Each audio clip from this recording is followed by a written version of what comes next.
If you're a Mac user like me, you probably use Finder every single day. But usually, we're just scratching the surface of what it can actually do.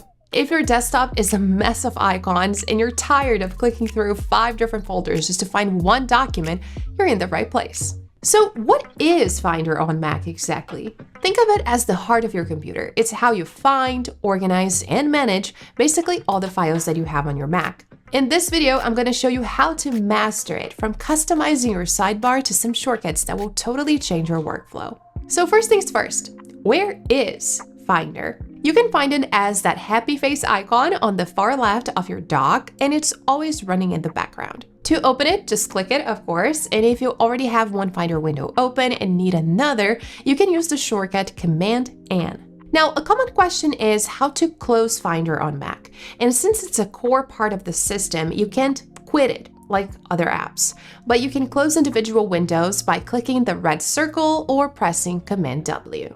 Next, the sidebar really helps you find your files fast, but it gets cluttered pretty easily. To declutter, just right-click any item you don't use and remove it. I like to keep the applications, desktop, and downloads folders as my favorites, and if you want to add a folder there, just drag it into the sidebar. Also, pro tip, go to Finder in the menu bar, click on Settings, and under New Finder Window Show, you can choose which folder opens by default every time you open a new Finder window. It's a small change that really saves a lot of clicking. Now, let's get into the power user stuff. First, batch rename. If you have 20 photos named Image 123, for example, stop renaming them one by one. Select them all, right-click, and choose Rename.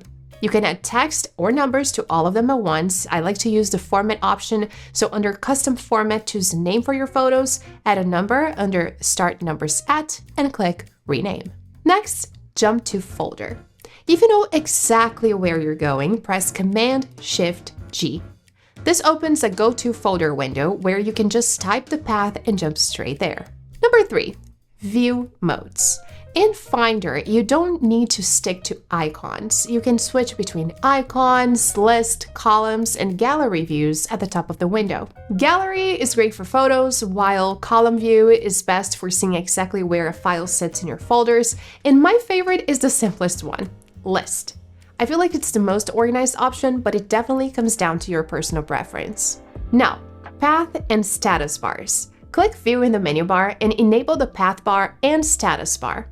The path bar shows you the exact trail to your file at the bottom, and the status bar shows you how much disk space you have left. It's super convenient. Number 5, I highly recommend using Finder tabs. Stop cluttering your screen with 10 different windows. Simply press Command-T to open a tab, just like you do in a web browser, and then you can drag files between them if you need. And icon sizes. If you're struggling to see thumbnails, use Command plus or minus to instantly grow or shrink your icons. Now, one quick tip before we finish. If your Finder feels a bit laggy or your Mac is acting sluggish when you're moving files around, it's usually because of hidden system junk. When my Mac starts feeling heavy, I run a tool called CleanMyMac because it clears out those leftover system files in cache that Finder doesn't show you, which really helps the whole interface feel snappy again. It's a lifesaver when you just want your computer to stay fast. You'll find a link to CleanMyMac in the description if you want to give it a try, and thank you so much for watching. I'll see you in the next one.